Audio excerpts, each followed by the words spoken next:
dan salam sejahtera untuk kita semua.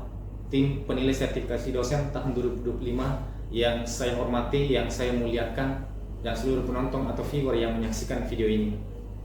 Melalui kesempatan ini, izinkan saya untuk menyampaikan pernyataan diri dosen unjuk kerja Tridharma Perguruan Tinggi, khususnya bidang pengajaran yang biasa disingkat PDD UKT PT. Ini merupakan salah satu persyaratan untuk mengikuti seleksi sertifikasi dosen tahun 2025. Baik, perkenalkan, nama saya Sumarno SPD MSI dengan nomor induk dosen nasional 09 30 06 84 03. Saya adalah salah satu dosen di Fakultas Ilmu Sosial Universitas Wandri Magalatung yang beralamatkan di Sengkang, Kabupaten Wajo, Provinsi Sulawesi Selatan. Saya merupakan dosen tetap yayasan yang aktif mulai dari bergabung sejak tahun 2020 sampai sekarang, dengan masa kerja sekitar 5 tahun lebih. Baik, selanjutnya saya akan memberikan gambaran atau deskripsi tentang mata kuliah yang saya ampuh, yaitu teori-teori birokrasi. Mata kuliah ini merupakan mata kuliah wajib di semester 2 yang terdiri dari 3 SKS. Mata kuliah ini terdiri dari 16 pertemuan, 14 pertemuan untuk pemberian materi, dan 2 pertemuan untuk ujian tengah semester dan ujian akhir semester. Baik, selanjutnya saya akan memberikan uraian tentang CPL, CPMK, dan sub CPMK dari mata kuliah ini. Adapun CPL dari mata kuliah ini yaitu CPL sikap, CPL pengetahuan, CPL keterampilan umum, keterampilan khusus. Baik, saya akan mulai dari CPL sikap, yaitu menunjukkan sikap bertanggung jawab atas pekerjaan di bidang keahliannya secara mandiri. Kemudian CPL pengetahuan, yaitu mampu mengembangkan pemikiran logis, kritis, sistematis, dan kreatif melalui penelitian ilmiah, penciptaan desain atau karya seni dalam bidang ilmu pengetahuan dan teknologi yang memperhatikan dan menerapkan nilai humaniora sesuai dengan bidang keahliannya, menyusun konsepsi ilmiah dan hasil kajian berdasarkan kaidah, tata cara, dan etika ilmiah dalam bentuk tesis yang dipublikasikan dalam jurnal ilmiah yang terakreditasi. Kemudian CPL keterampilan umum, yaitu mampu menunjukkan kinerja mandiri, bermutu, dan terukur. Sedangkan CPL untuk keterampilan khusus yaitu mampu berkarya dan berkontribusi di lingkungan birokrasi. Baik, selanjutnya untuk CPMK mata kuliah ini yaitu ada 5. Yang pertama adalah menunjukkan sikap bertanggung jawab atas pekerjaan di bidang keahliannya secara mandiri. Kemudian CPMK yang kedua, mahasiswa mampu memahami konsep melalui pemikiran logis, kritis, sistematis, dan kreatif melalui kegiatan pengajaran dan penelitian terkait masalah-masalah birokrasi secara umum. Kemudian CPMK yang ketiga, mahasiswa mampu memahami teori-teori tentang birokrasi. Dan selanjutnya, mahasiswa mampu menganalisis patologi birokrasi di Indonesia. Dan yang terakhir, mahasiswa mampu memahami reformasi birokrasi. Baik, selanjutnya sub CPMK mata kuliah ini. Adapun sub CPMK dari mata kuliah ini, yang pertama adalah mahasiswa mampu menjabarkan konsep birokrasi secara umum. Kemudian mahasiswa mampu mengemukakan berbagai sumber pustaka dan hasil penelitian masalah birokrasi dan solusi perbaikan wajah birokrasi. Kemudian sub CPMK berikutnya, mahasiswa mampu menguraikan konsep dan teori birokrasi. Kemudian mahasiswa menjabarkan secara spesifik terkait masalah pemerintahan dan birokrasi. Mahasiswa mampu menelaah patologi birokrasi dan buruknya wajah birokrasi di Indonesia. Kemudian mahasiswa mampu menelaah terkait pemerintahan dan birokrasi. Kemudian selanjutnya mahasiswa mampu menerangkan implementasi reformasi birokrasi, dan yang terakhir, mahasiswa mampu menerangkan preventive government. Baik, adapun teknik atau metode pengajaran yang saya gunakan adalah Delivery, Interaction, and Assessment, yang biasa disingkat DIA. Baik, untuk delivery, saya menyampaikan tujuan pembelajaran dan materi pembelajaran dengan ceramah atau presentasi. Kemudian untuk kegiatan interaction, saya melakukan dengan diskusi dan tanya jawab dengan mahasiswa. Yang terakhir, assessment. Kegiatan assessment saya melakukan dengan pemberian tugas, kuis, ataupun pertanyaan, baik secara lisan maupun tertulis. Oke, selanjutnya kita akan menyaksikan video pembelajaran saya. Oke, baik, Bismillahirrahmanirrahim. Assalamualaikum warahmatullahi wabarakatuh. Waalaikumsalam warahmatullahi wabarakatuh. Oke, terima kasih. Ngomong-ngomong, gimana kabarnya hari ini? Baik, teman-teman mahasiswa yang sedang mendengarkan pada hari ini, sebagaimana biasanya sebelum kita memulai pembelajaran kita, selalu mungkin diawali dengan doa. Jadi mungkin alangkah baiknya kalau kita mengawali pembelajaran kita pada hari ini dengan membaca doa. Baik, doa dimulai.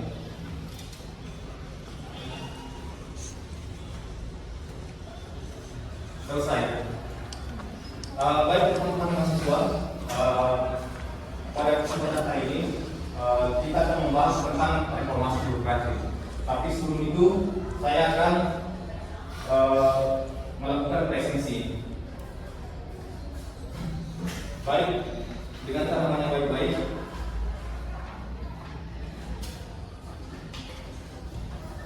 Andi Nela. Selanjutnya Abdullah. Aditya Darmawan. Andi Apriani. Andi Anhar. Andi Samira. Airin. Darman. Getsa. Ustul Fatimah. Oke, next. Yusmiati. Lisa. Hadir. Muhammad Ardiansa. Muhammad Asyan. Nur Alfina. Nurul Fitri. Nurul Kalbi. Sabrina. Selviana. Sakit. Oh, sakit. Baik, selanjutnya Tasya. Baik, terima kasih teman-teman mahasiswa.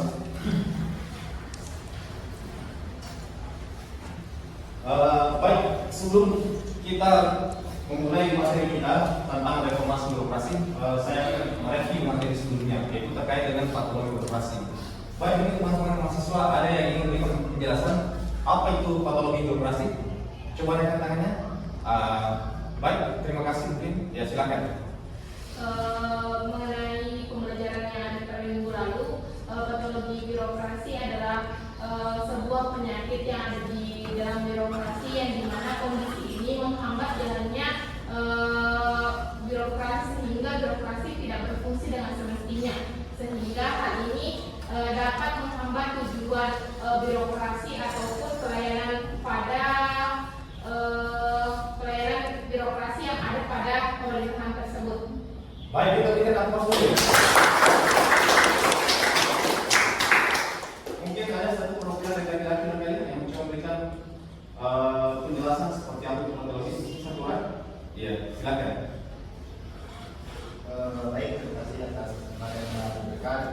Jadi saya akan menjelaskan tentang apa itu patologi birokrasi. Itu patologi birokrasi itu adalah semacam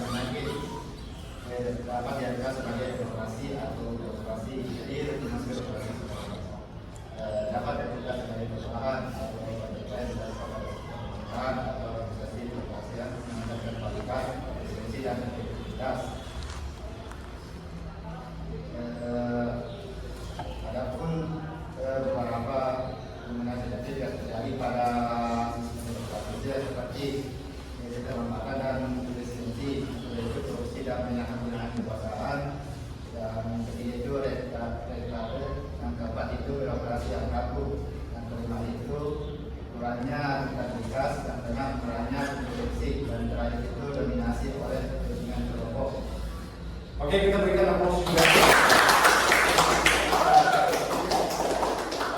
Baik teman-teman mahasiswa, saya akan juga menyampaikan tujuan pembelajaran kita pada hari ini.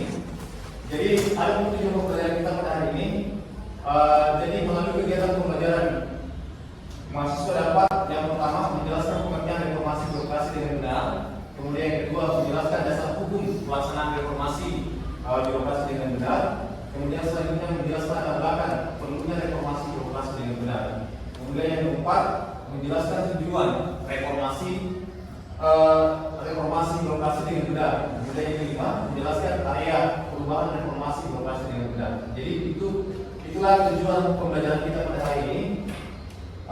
Baik, selanjutnya kita akan membahas materi kita pada hari ini. Yang pertama tentang pengertian reformasi birokrasi. Jadi sebelum saya memberikan penjelasan apa pengertian reformasi birokrasi, mungkin ada teman-teman mahasiswa yang ingin memberikan pengertian. Baik, silakan. Iya. Upaya birokrasi. Jadi pengertian reformasi birokrasi itu adalah upaya berkelanjutan atau menyeluruh untuk memperbaiki efisiensi, efektivitas, transparansi, serta akuntabel untuk pelayanan publik yang lebih berkualitas. Iya, kita berikan tepuk tangan. Iya, mungkin ada lagi yang mencoba memberikan penjelasan sebelum saya berikan penjelasan. Oke, silakan. Baik, terima kasih atas kesempatan pemerintahan dari reformasi birokrasi. Reformasi birokrasi adalah perubahan atau perbaikan yang dilakukan pada sistem pemerintahan atau organisasi birokrasi untuk meningkatkan kualitas, efisiensi, dan efektivitas. Oke, kita berikan tepuk tangan. Baik, sebenarnya jawaban yang disampaikan oleh teman-temannya itu semua benar. Ya, namun di sini juga di slide ini kita juga memberikan pengertian reformasi birokrasi, dan ini semuanya dari tim reformasi birokrasi dari Kementerian Koordinator Bidang Perekonomian. Jadi sebagaimana di slide Anda bisa membacanya. Jadi secara umum reformasi birokrasi adalah proses menata ulang, mengubah, memperbaiki, menyempurnakan birokrasi agar menjadi lebih baik, yang profesional, bersih, efisien, efektif, dan produktif. Jadi reformasi birokrasi adalah upaya untuk melakukan pembaharuan dan pembaharuan mendasar terhadap sistem penyelenggaraan pemerintah dalam rangka mewujudkan tata kelola pemerintahan yang baik atau good governance. Jadi seperti itu pengertian reformasi birokrasi. Baik teman-teman, kita akan lanjut kepada materi selanjutnya yang terkait dengan apa dasar hukum pelaksanaan reformasi birokrasi. Jadi mungkin ada teman-teman mahasiswa yang mencoba memberikan jawaban sebelum saya memberikan penjelasan terkait dasar hukum. Ada mungkin satu orang? Ya, silakan kalau ada. Oke, silakan. Baik, dasar hukum dari pelaksanaan reformasi birokrasi berasal dari Undang-Undang Dasar 1945. Oke, kita berikan tepuk tangan. Baik, saya juga akan memaparkan dasar hukum di slide ini, bisa dibaca. Ya. Jadi ini dasar hukum pelaksanaan birokrasi, reformasi birokrasi itu ada dua. Yang pertama Peraturan Presiden Nomor 1 Tahun 2010 tentang Grand Design Reformasi Birokrasi 2010 sampai 2025. Kemudian yang kedua Peraturan Menteri Pendaya-gunaan Aparatur Negara dan Reformasi Birokrasi Nomor 20 Tahun 2010 tentang Roadmap Reformasi 2015. Jadi itu dasar hukum daripada pelaksanaan reformasi birokrasi. Sampai di sini ada pertanyaan? Kalau tidak ada, kita akan lanjut. Tidak ada. Baik, kita akan lanjut. Baik, selanjutnya, ya, apa terbelakang perlunya reformasi birokrasi? Kenapa sih perlu diadakan reformasi birokrasi? Jadi tentu ada yang melatar belakangi. Tidak mungkin sebuah perubahan diadakan kalau tidak ada sebab atau latar belakang yang melatar belakangi. Mungkin teman-teman mahasiswa ada yang memberikan jawaban terkait dengan. Jelaskan dengan baik. Oke, makasih. Saya kira cukup terkait dengan apa tujuan reformasi. Mungkin kita lanjut materi selanjutnya.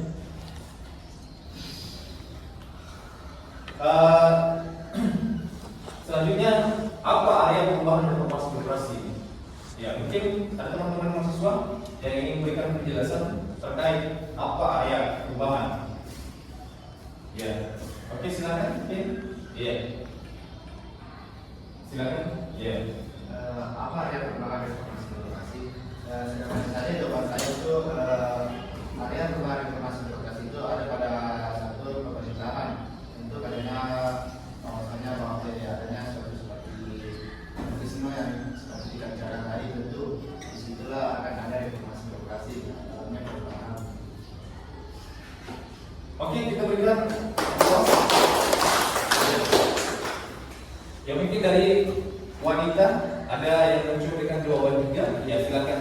Ya. Baik, ada 8 area perubahan, yaitu menjadi perubahan, penataan peraturan perundang-undangan, penataan dan penguatan organisasi, penataan tata laksana penataan sumber daya Indonesia, penguatan akuntabilitas kinerja, penguatan pengawasan dan peningkatan kualitas pelayanan publik.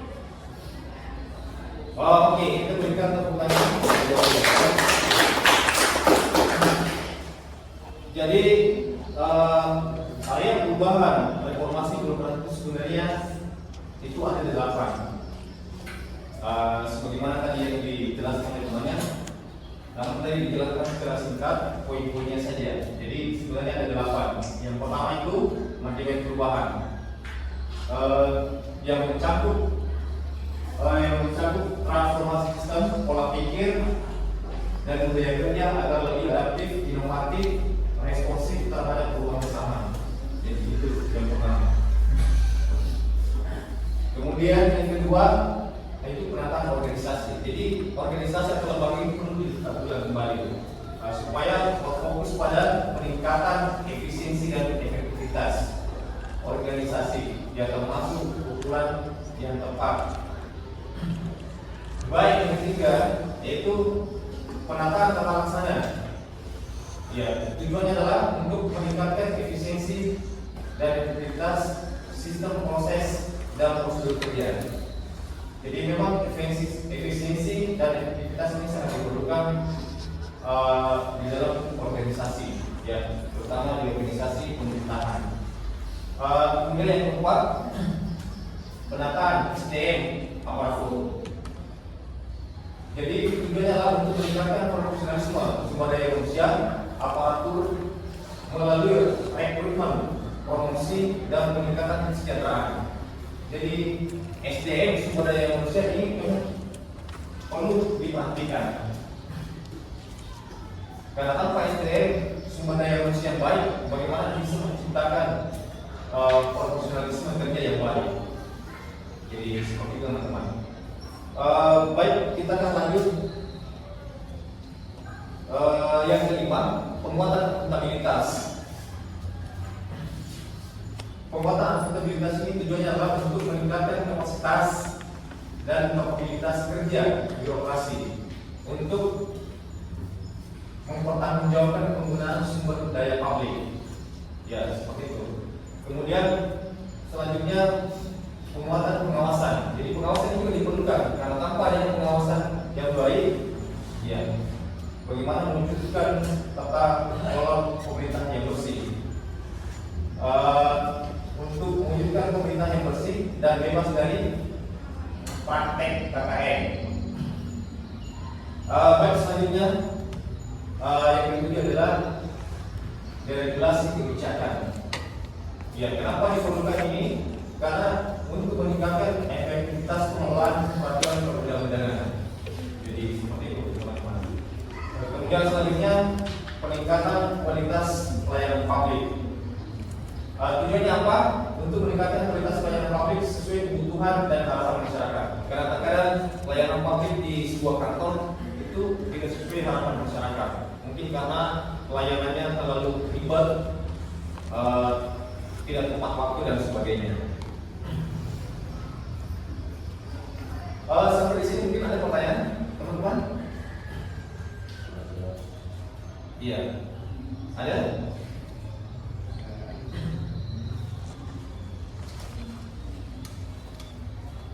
Baik, kalau tidak ada, saya kira terima kasih, cukup untuk materi kita pada kesempatan hari ini. Ya, tepuk tangan untuk kita semua.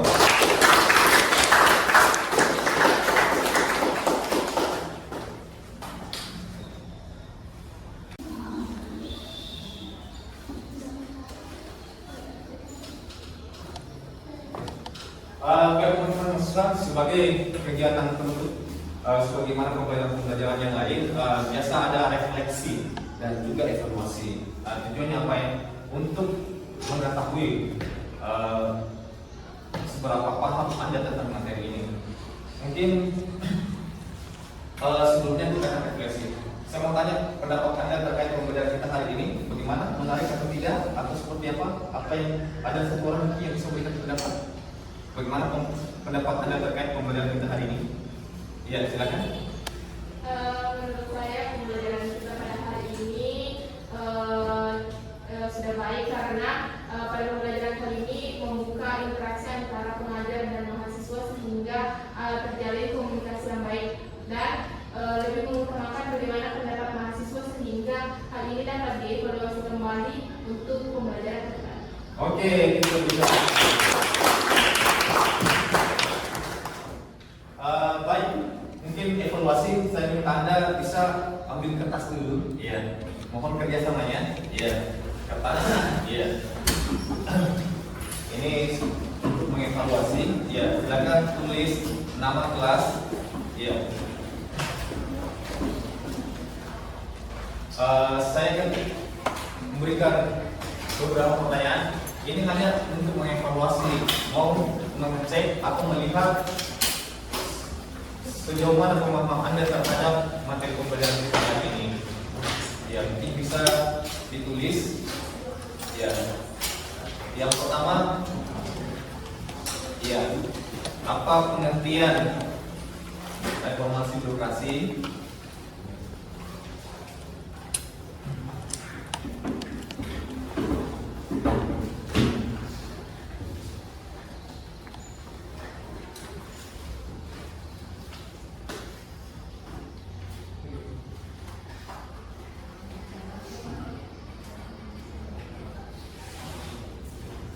Baik, yang kedua, apa dasar hukum pelaksanaan reformasi birokrasi?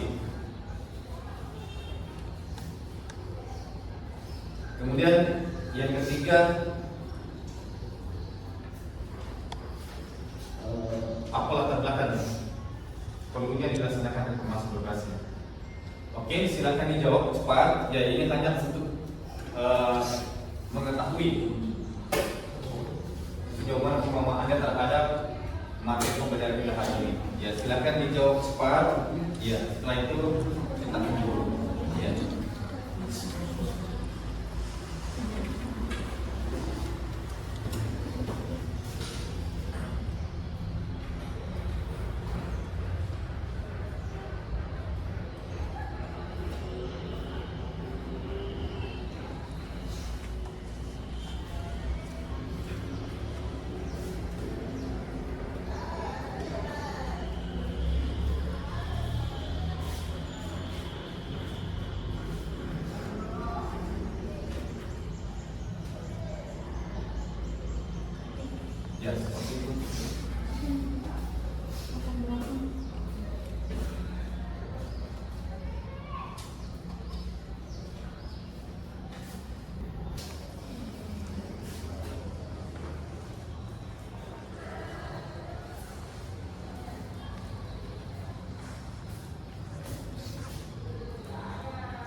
dan katanya berkali-kali.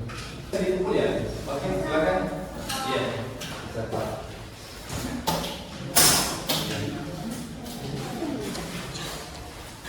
Ya, silakan. Mohon kerjasamanya.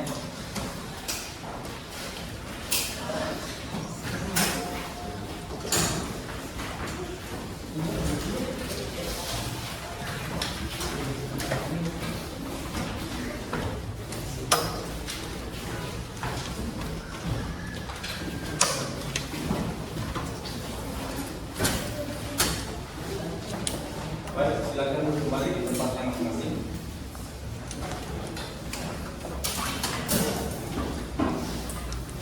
Baik teman-teman, saya kira cukup pertemuan kita pada hari ini. Terima kasih atas kerjasamanya, perhatiannya, dan insya Allah kita akan lanjut pertemuan kita di pertemuan selanjutnya dengan materi birokrasi modern. Baik, tepuk tangan untuk kita semua.